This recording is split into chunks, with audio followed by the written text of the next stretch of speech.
नमस्कार बच्चों, आप सभी का स्वागत है। मैं हूं पंकज। आज की इस वीडियो में हम पढ़ने वाले हैं स्वरों के वर्गीकरण के बारे में। तो चलिए शुरू करते हैं बगैर किसी देरी के। हाँ, एक और रिक्वेस्ट आपसे है कि चैनल को सब्सक्राइब कर लीजिएगा और वीडियो लाइक कर दीजिएगा। चलिए देखते हैं स्वरों का वर्गीकरण हम किन आधारों पर कर सकते हैं। तो स्वरों का वर्गीकरण हम 6 आधार पर कर सकते हैं, जिनमें से जो पहला आधार होगा मात्रा काल के आधार पर। मात्रा काल मतलब समय के आधार पर।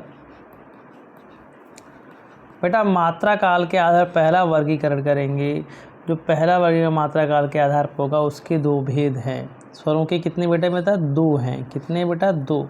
मात्रा काल यानी किसी स्वर के उच्चारण में लगने वाले समय के आधार पर।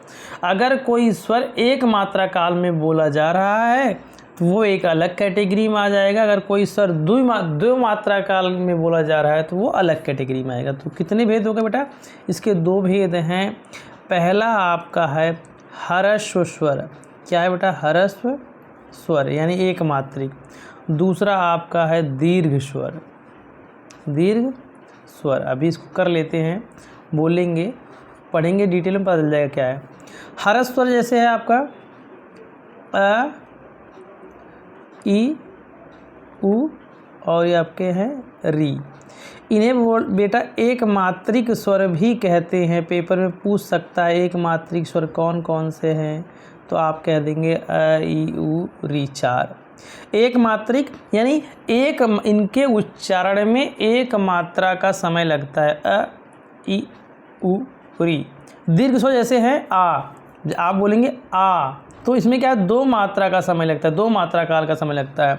दीर्घ स्वर में, दीर्घ मतलब बड़ा, कौन कौन से हैं आपका है? इसमें आ जाएगा स्वर, बड़ी यानी ई, उ, ए,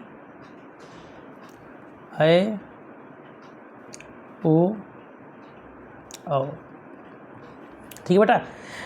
इनको क्या बोला गया बेटा? इनको द्विमात्रिक स्वर कहा जाता है। द्विमात्रिक क्योंकि इनके उच्चारण में 2 मात्रा काल का समय लगता है, ये ध्यान रखेंगे। ह्रस्व स्वर में उन स्वरों को रखा गया है जिनके उच्चारण में 1 मात्रा का समय लगता है।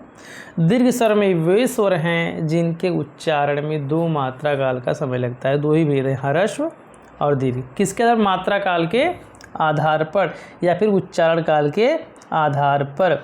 दूसरा जो वर्गीकरण देखेंगे बेटा वो व्युत्पत्ति के आधार पर या रचना के आधार पर। दूसरा भेद आपका है व्युत्पत्ति के आधार पर, रचना के आधार पर। दूसरा भेद करने वाले हैं व्युत्पत्ति के आधार पर या फिर रचना के आधार पर। इसी को बोलते हैं आधार पर या बनावट के आधार पर। बनावट के आधार पर देखते कितने भेद बेटा? तो बेटा इसके भी 2 भेद हैं। कौन कौन से हैं आपके वो देख लो बेटा, बहुत ही आसान है। पहला है आपका बेटा मूल स्वर। मूल स्वर यानी ओरिजिनल स्वर कौन से हैं, यानी जो बगैर किसी की सहायता से बने हुए हैं। दूसरा भेद आपका है बेटा संधि स्वर। संधि मतलब होता है जोड़, संधि स्वर। इसमें उन स्वरों को रखा गया है जो 2 स्वरों के योग से बने हुए हैं। और मूल स्वर में उन स्वरों को रखा गया है जिनके निर्माण में यानी जिनकी बनावट में किसी स्वर का योगदान नहीं है बल्कि वे स्वतंत्र हैं। मूल स्वर को ही नैसर्गिक स्वर भी बोलते बेटा, नैसर्गिक, या फिर बीजाक्षर स्वर भी बोलते हैं। भी ध्यान रख, कभी भी नाम बदल के पूछ सकता है। बीजाक्षर स्वर कौन कौन से हैं? सारे ह्रस्व स्वर वाले ही मूल स्वर में आ जाते हैं। जैसे अ है, अ बेटा अ स्वर में किसी प्रकार की मिलावट नहीं है, बिल्कुल शुद्ध है ये। ई, उ, ठीक बेटा। और आपका कौन था बेटा? ये री। संधि स्वर में बेटा कौन कौन से हैं? संधि स्वर में ऐसे स्वरों को रखा गया है जो तो दो स्वरों के योग से बना हुआ है। जैसे क्या है आपका आ बेटा, आ कैसे बना हुआ है बेटा? अ और अ से मिलके हरस्व अ से। ई बेटा हरस्व ई, दो हरस्व ई से बना हुआ है।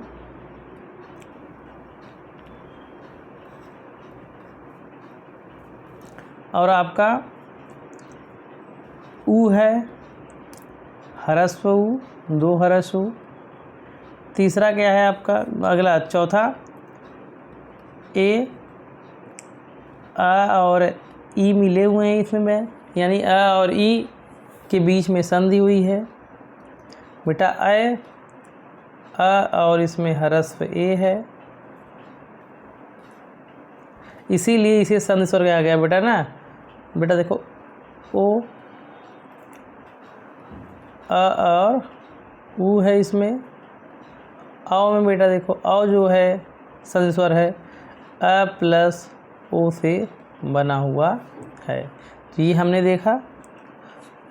अब देख लो इसे, क्या क्या हमने देखा? व्युत्पत्ति के आधार पर दो भेद, मूल स्वर संधि स्वर। मूल स्वर में हरस्व स्वर ही आ गए, अ ई उरी, और संधि स्वर में बाकी चले आए। कौन कौन? संधि यानी जो दो स्वरों के योग से बना हुआ है बेटा। अब संधि स्वर के भी दो भाग हो गए हैं, उसको देख लेते हैं यहीं पर। संधि स्वर के कौन कौन से दो भाग हैं बेटा? चलो, संधि स्वर के दो भाग हैं बेटा। संधि स्वर के दो भाग कौन कौन से बेटा? संधि स्वर को दो भागों में बांट दिया गया है। सजातीय संधि स्वर, सजातीय संधि स्वर, संधि स्वर, और दूसरा है विजातीय, विजातीय संधि स्वर। सजाती मतलब जो अपनी ही जैसे स्वरों के योग से बना हुआ है। जैसे ये आपका आ है, ई है, देखो दो सजाती ही है ना, ई एक समान ही, ऊ दो ऊ, ये वाले हैं। कौन कौन सजाती स्वर के एग्जाम्पल क्या आ जाएंगे बेटा आपके? तो यही आ, ई, ऊ।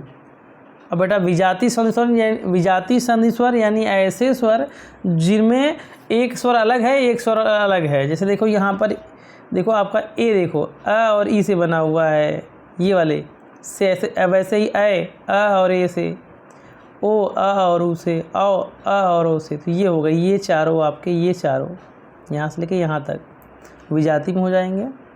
तो ए है, अ है, ओ, और यहाँ आपका औ। इतनी बात शायद आपको समझ में आ गई होगी, उम्मीद है कि।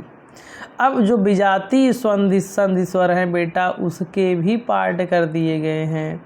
तो कौन कौन से किए गए हैं? इसके दो पार्ट किए गए हैं विजातीय संधि स्वर के।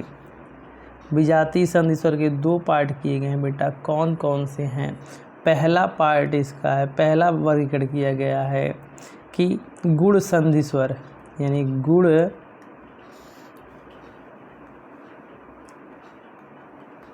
संधि स्वर। दूसरा है वृद्धि संधि स्वर। जब संधि पढ़ेंगे वहाँ पर इन संधियों को आपको पढ़ना पड़ेगा। गुण संधि ऐसे स्वर जिनमें गुण संधि हुई है। कौन कौन से हैं बेटा? ये हैं ए है और आपका ओ है, दो स्वर। बाकी वृद्ध संधि स्वर में कौन से बेटा? आपका अ है और औ है, क्योंकि यहाँ पर वृद्ध संधि हुई है इन स्वरों के निर्माण में। ये तो रहा व्युत्पत्ति के आधार पर, रचना के आधार पर, बनावट के आधार पर। काफ़ी लंबा है, इसको आप स्क्रीनशॉट ले लेंगे। क्या हमने देखा? व्युत्पत्ति के आधार पर मुख्यतः दो भेद हैं, मूल स्वर संधि स्वर। संधि स्वर के दो भेद कर दिए गए, सजातीय संधि स्वर, विजातीय संधि स्वर। विजातीय संधि स्वर के दो भेद हैं, गुण संधि स्वर और वृद्ध संधि स्वर। ये हो गया। अब अगला भेद करते हैं। अगले भेद का जो हमारा आधार है बेटा, वो तीसरा है, वो है जीभ के भाग के आधार पर। तीसरा भेद कौन सा बेटा हमारा? जीभ के भाग के आधार पर। जीभ के भाग के आधार पर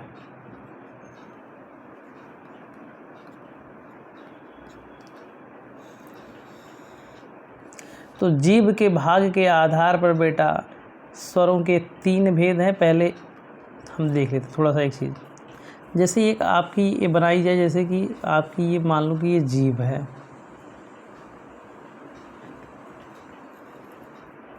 ठीक है बेटा, ये जीवा है आपकी। यहाँ से इसके करते हैं 3 पार्ट। ये आपका अग्रभाग है, क्या है, अग्र भाग। ये मध्य भाग है, ये क्या है, पश्च भाग, पश्च यानी पीछे। अब जिन स्वरों के उच्चारण में जीभ का जो भाग ऊपर उठेगा, यानी जीभ के जिस भाग में हलचल होगी वह स्वर वही है, यानी वह उस स्वर को उसी नाम से जानेंगे हम। अगर अग्र भाग से होगा उसे बोलेंगे अग्र स्वर, मध्य भाग से होगा मध्य स्वर बोलेंगे, पश्च भाग से होगा तो पश्च स्वर। इतनी बातें आप समझ गए होंगे। चलिए कौन कौन से 3 भेद हैं बेटा उनको देख लेते हैं हम। ये 3 भेद बेटा हैं, अच्छा इसको मिटा ही दूँ नहीं तो थोड़ा सा,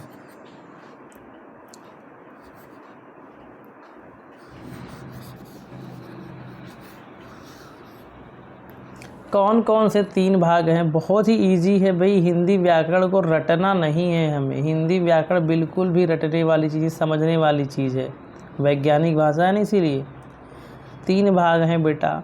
कौन कौन से हैं वो, पहला जो भाग है वो है आपका, पहला भाग है आपका वह है अग्र स्वर। क्या है बेटा, अग्र स्वर।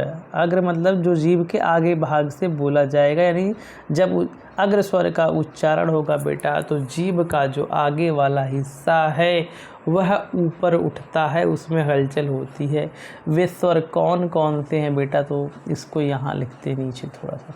अग्र स्वर में कौन कौन से बेटा आपके, अग्र स्वर कौन कौन से बेटा अग्र स्वर में आपका आ जाएगा, दोनों ई आ जाएगा, ई, दोनों ए आ जाएंगे, हरस और दीर्घ दोनों ए आ जाएंगे, ये हैं बेटा। यानी जब इनका उच्चारण होता है जीभ का अगला भाग ऊपर उठता है। मध्य स्वर में बेटा केवल एक स्वर आएगा आपका अ, बाकी सारे पश्च स्वर में आ जाएंगे। हाँ अच्छा, मैंने तो ये लिखा ही नहीं कि मध्य स्वर, अगला वाला है मध्य स्वर। मध्य स्वर में बेटा एक ही स्वर है केवल अ, बाकी क्या है, पश्च स्वर, बाकी सारे पश्च में आ जाएंगे। कौन कौन से हैं पश्च में बेटा, आपका है बेटा, ये है आपका है आ, दीर्घ आ, दोनों ऊ बेटा, ऊ, और आपका ओ है, और आपका आओ है। अब देखो कितने स्वर हो गए, 2 4 5 6 7 8 9 10। यहाँ पर री की बात नहीं की गई है।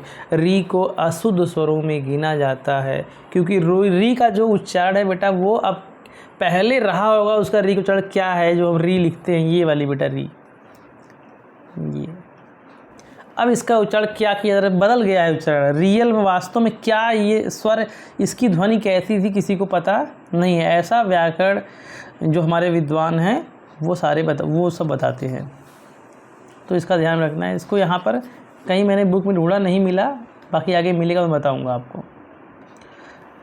तो ये हैं जीभ के भाग के आधार पर हो गया बेटा। अब जरा इनको प्रैक्टिकली देख लो कैसे बेटा, जरा बोलो ई, फील करो जीभ को, ई यानी जीभ का आगे वाला हिस्सा ऊपर उठा।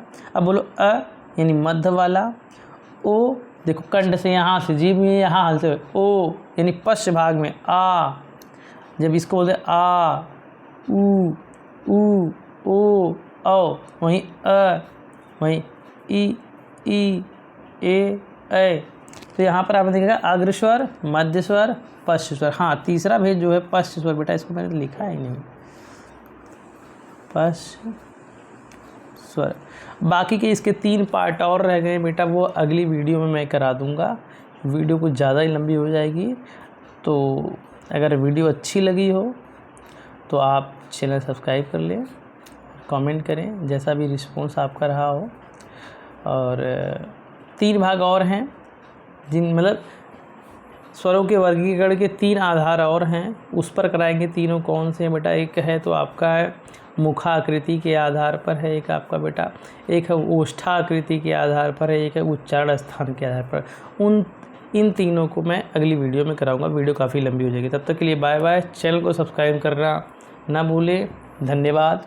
मिलते फिर अगली वीडियो में आकर की।